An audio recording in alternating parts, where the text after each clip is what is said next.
నమస్తే, welcome to Suman TV, the largest digital media in India.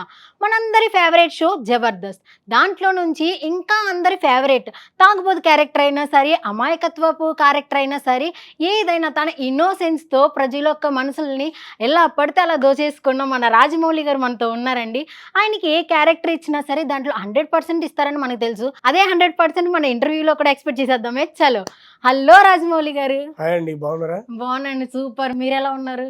Super అండి. తాకట్టులో ఉన్న బంగారాన్ని విడిపించి ఆ రోజు ఆన్లైన్ రేటుకే మేము కొంటాం. Sharma gold company. మీ యాక్టింగ్ కి కొంతమందితో సమానంగా ట్రీట్ చేయాల్సి వస్తుంది, కానీ మిమ్మల్ని కొంచెం తక్కువగా ట్రీట్ చేసినప్పుడు మీకు ఫీల్ అవుతుందా? అంటే షోస్ నేను ఏనాటికి ఫీల్ కాను, ఎందుకంటే ఎవరి టాలెంట్ వాళ్ళది, ఎవరి అభిప్రాయం వారిది. ఇప్పుడు మీ అభిప్రాయం పలాని హీరో అని ఇష్టం అనట. ఎందుకు మరి నా యాక్టింగ్ బాగుంటుంది కదండి, నేను బాగా పాటలు పాడితే బాగా ఇది చేస్తాను కదా, నన్ను ఎందుకు మీరు ఫేవరెట్గా ఎంచుకోరని నేనంటే తప్పు కదా. అది ఎవరి అభిప్రాయం వాళ్ళది, అంతేగాని నన్ను తక్కువ అంచనా వేసినప్పుడు నేను కృంగను, ఎక్కువ అన్నప్పుడు పొంగిపోను. నాకు తెలుసు నేను ఎంతవరకు రీచ్ అయ్యాను, జనాలకు ఎంతవరకు నేను తెలుసు, ఎంతమంది నన్ను ఆదరిస్తూ ఉన్నారు అనేది తెలుసు. సమాజంలో ఎంత గొప్ప ఆర్టిస్ట్నైనా అందరూ ఇష్టపడాలని లేదు, అందరూ తిరస్కరించాలని లేదు. మామూలు ఆర్టిస్ట్ కూడా కొంతమంది ఆయన యాక్టింగ్ కూడా రేపు చాలా బాగుందని నచ్చే వాళ్ళు కూడా ఉంటారు. కాబట్టి నేను పొంగను, కృంగను. Great great. సో ఎప్పటికీ మీరు ఒక్కొక్కసారి డౌన్ అయిపోతున్నప్పుడు వాట్ ఈస్ యువర్ మోటివేషన్? నేను డౌన్ అయినప్పుడు ఏమనిపిస్తా అంటే, గత రోజులలో నేను ఎంత హైప్లో ఉండి సరే అప్పుడు నన్ను బాగా ఇష్టపడ్డారు, ఇప్పుడు నేను డౌన్ అంటే అది నా లోపమే కావచ్చు. ఎందుకంటే ప్రజలు ఎప్పుడైనా కొత్తదనాన్ని కోరుకుంటారు. అరే నేను రొటీన్గా చేసినప్పుడు వాళ్ళు ఎప్పటి చేసేది కదా అని ఉద్దేశంతో ఉన్నప్పుడు డౌన్ అనేది తప్పదు. కాకపోతే నాకంటూ నేను ఇంకో కొత్త రకంగా కొత్త వరవడిగా చేస్తా. కానీ కొంతమంది ఇప్పుడు టీవీ షోస్ కానీ సినిమాలు కానీ రాజమౌళి మేము డ్రింకింగ్ క్యారెక్టర్ అనుకున్నాం అంటే కొంత ఎట్లుంటారంటే, అరే ఈ క్యారెక్టర్ ఈయన బాగుంటాను డైరెక్టర్ చూజ్ చేసుకుంటాడు. అట్లా నన్ను ఎక్కువ శాతం వాటికే యూజ్ చేస్తారు. కాకపోతే నేను ఏదైనా చేయగలను. రీసెంట్లీ ఎక్కువ నన్ను వేరే మూవీ చేస్తూ ఉన్నాను, డెవిల్గా. ప్లస్ ఒక తండ్రి క్యారెక్టర్లో తండ్రి ఎలా ఉంటాడు కొడుకు పట్ల, అది కానీ చాలా బాగా చేస్తూ ఉన్నాడు డైరెక్టర్లు. ఒక హీరో ఫ్రెండ్గా ఇలా డిఫరెంట్ క్యారెక్టర్ చేస్తూ ఉన్నాను.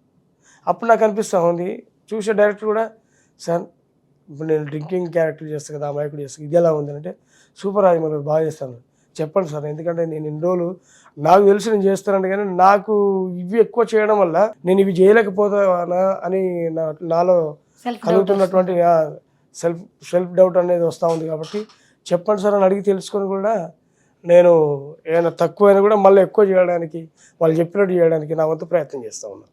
దానివల్ల సక్సెస్ అనేది నాకు తెలుస్తూ ఉంది, చేయగలుగుతున్నాను అని. యాక్టర్ అవ్వాలి అన్నిటిలోనూ, అంతే. వర్సటైల్ యాక్టర్ అనేది మీ యొక్క గేమ్. కాకపోతే నేను ఎందుకు ఎక్కువ చేశానంటే, ఫ్యాక్ట్ చెప్తున్నాను, మనకంటూ ఒక డిఫరెంట్ వే ఆఫ్ స్టైలు జనాల్లో ఫస్ట్ చూస్తేనే తొందరగా వాళ్ళకు రీచ్ అవుతాం. అంతేగాని కామన్గా చేసుకోకపోతే 10 మందిలో 10 మంది లెక్క చేసుకుంటే 10 మంది లెక్కన ఉంటాం. 10 మందిలో ఒక్కరికి డిఫరెంట్గా చేస్తే, అరే అమ్మ వీడు ఇంతమంది వేరే రకం వీడు భలే చేస్తాండ్రా అనే ఒక్క లుక్ ఇటు పడ్డానుకో జనాలు మనం గుర్తించినట్టు లెక్క. అది కావాల్సుకొని నేను స్టార్టింగ్ నుండి అట్లా చేశాను. అట్లా కూడా బాబు గారు, అరే నువ్వు చేయరా నీకు బాగా మంచి పేరు వస్తాయి అని బాబు గారు ఆ లెక్కలు నన్ను చేయించడం అనేది, నన్ను ఎక్కువ ప్రోత్సహించడం జరిగింది. అట్లా నాకు ప్రత్యేకమైన గుర్తింపు అయితే వచ్చింది పక్కా. Okay, nice. మీరు జర్నీ స్టార్ట్ చేసేటప్పుడు ఎంత రెమ్యూనరేషన్తో చేశారు? జర్నీ స్టార్ట్ చేశారు? మేము అప్పుడు స్టార్టింగ్లో అడగపోయేది, ఎందుకంటే మాకు ఫస్ట్ రెమ్యూనరేషన్ ఎంత మీ లైఫ్లో? వేరే నాకు ఒకసారి కొన్ని స్కిట్ల తర్వాత ఒక 10,000 ఇచ్చిండు. అన్న ఏమన్నా ఖర్చులకు ఇవ్వాలన్నా అన్నాను. అంటే అన్న డిమాండ్ చేయలేదు, ఎందుకంటే నాకు ఫస్ట్ అవకాశం ఇచ్చిండు అన్న, నాకు ఎప్పుడైనా ఆయన నాకు ఒక గాడ్ అంటాడు, అన్న నాకు ఇట్లా ఏమన్నా ఇస్తామంటే ఫస్ట్ నాకు 10,000 రూపాయలు ఇచ్చాడు. అప్పుడు చాలా హ్యాపీగా ఫీల్ అయ్యాను. తర్వాత నేను ఇక చిన్నగా నాకంటూ ఒక నేమ్ వచ్చినాక కొంత అమౌంట్ అనేది స్టార్ట్ అయింది. నేను ఈవెంట్స్ అట్లా వెళ్ళినప్పుడు ఒక్క షోకి అట్లా 10,000 అట్లా తీసుకొని అట్లా స్టార్ట్ అయింది అన్నది. ఇప్పుడు ఎంత మనది?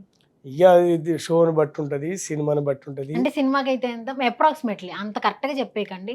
అప్రాక్సిమేట్లీ అయ్యో తప్పు కదండి. ఫస్ట్ లో 10,000 తీసుకుని ఇప్పుడు 5 తీసుకుంటున్నారా? నేను ఫస్ట్ అంటే 8 సంవత్సరాల క్రితం ముచ్చట చెప్తాను. అంటే మినిమం 30 నుండి 25 అట్లా ఛార్జ్ చేస్తా ఉన్నాం. లాక్సా? ల్యాక్స్ అండి పర్ డే. ఇప్పుడు ఎంత పెద్ద యాక్టర్కైనా కమిడియన్లో పర్ డే అంత తీసుకున్న వాళ్ళు ఉన్నారా అండి? ఉంటారండి కొంతమంది. ఏమో మరి మీకు తెలుసు, నాకు తెలియదు. సరే మీకు ఫేవరెట్ యాక్టర్ కానీ కమిడియన్ ఎవరు? నాకు ఫేవరెట్ యాక్టర్ అంటే ఐ మీన్ చిరంజీవి గారు. కాకపోతే నాకు నచ్చిన యాక్టింగ్ పరంగానైతే కమల్ హాసన్ బాగా ఇష్టం. కమిడియన్గా ఆలీ గారు. అలీ గారు అంటే ఇష్టం. కలిసారు ఎప్పుడైనా? చాలా సార్లు జడ్జెస్ గా కూడా వచ్చారు ఆయన. కలిసాము. ఓకే.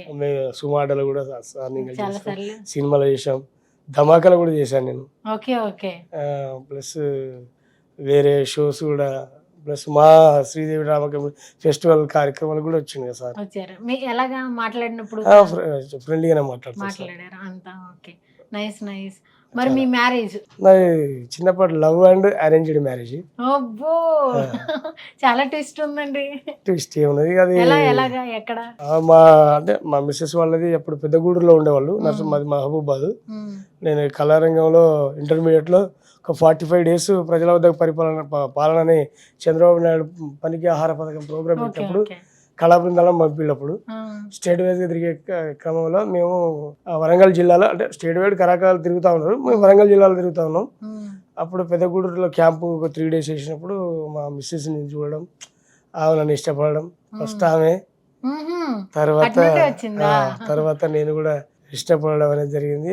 వాళ్ళు కొద్దిగా చిన్న గొడవలైనా మళ్ళీ సర్దుకొని కుదిరించుకొని పెళ్లి చేసుకున్నాం. అట్లా గొడవలు ఇంకా బీభత్సంగా అయ్యి ఉంటాయి కదా? బీభత్సం కాలేదు, ఒక్కసారి బీభత్సం అయింది. దాన్ని మా నాన్న పెద్దరికంగా దాన్ని కట్టి పెట్టిండు. మా నాన్న మా ఏరియాలో కొద్దిగా ఫేమస్, ఆయన చెప్తే అందరు వింటారు. దానివల్ల కళాకారుడు కదా, కళాకారుడు ప్లస్ మా నాన్న పంచాయతీలు అవి జరిగితే పెద్ద మనుషులు లెక్క పోయి మాట్లాడి అన్ని సాల్వ్ చేసేవాడు అన్నట్టు. ప్రెసిడెంట్గా ఉండే అన్నట్టు మా సంఘంలో వాళ్ళకు. ఓకే, మీ డ్రీమ్ ఏంటి మీ లైఫ్లో? నా డ్రీమ్ ఏముందండి, ఒక మంచి కమెడియన్గా, ఒక మంచి ఆర్టిస్ట్గా, అంటే క్యారెక్టర్ ఆర్టిస్ట్గా ఎదగాలనే నా గోల్. అంటే నాకు బాగా వేణుమాధవన్ లెక్క కావాలి, మా చనిపోయిన మహానుభావుడు వేణుమాధవన్ అన్న లెక్క కావాలి. ఆయన డైలాగ్ ఒకటి చెప్తారా? ఆయన డైలాగులు అంటే నేను ఇమిటేషన్ అనేది చేయలేదు, కాకపోతే నా ఓన్ కానీ చేయలేదు. చాలా ఉన్నాయి, ఆయన ఒక డైలాగ్ ఏముందండి. కాకపోతే అన్న లెక్క చేయాలన్నటువంటి, అంటే ఒక కమెడియన్ గా పేరు తెచ్చుకోవాలని అయితే. డ్రీమ్ రోల్ ఏమైనా ఉందా? డ్రీమ్ అనేది అదే కదా, రోల్ అంటే ఇలాంటి క్యారెక్టర్సా? ఏ క్యారెక్టర్ అయినా పర్లేదు చేస్తా. కాకపోతే నాకు ఒక అమాయకుడి క్యారెక్టర్ చాలా బాగా చేయాలి. ఒక మంచి, అంటే కమల్ హాసన్ గారు ఇప్పుడు స్వాతి ముత్యంలో చేసి ఒక మంచి అద్భుతమైన పేరు తెచ్చుకొని ఎన్నో అవార్డులు తీసుకున్నారు కదా, ఆ స్టైల్లో ఒకటి చేయాలనే డ్రీమ్ ఉంది నాకు బాగా. మీకు అలాంటి రోల్స్ రావాలని, త్వరగా మీరు అనుకున్న ఒక స్టేజ్ కి వెళ్ళాలని మనస్ఫూర్తిగా కోరుకుంటున్నాం. Thank you so much for coming అండి. చూసారు కదా, మరో గెస్ట్ తో మళ్ళీ కలుద్దాం. Until then this is Kezia signing of.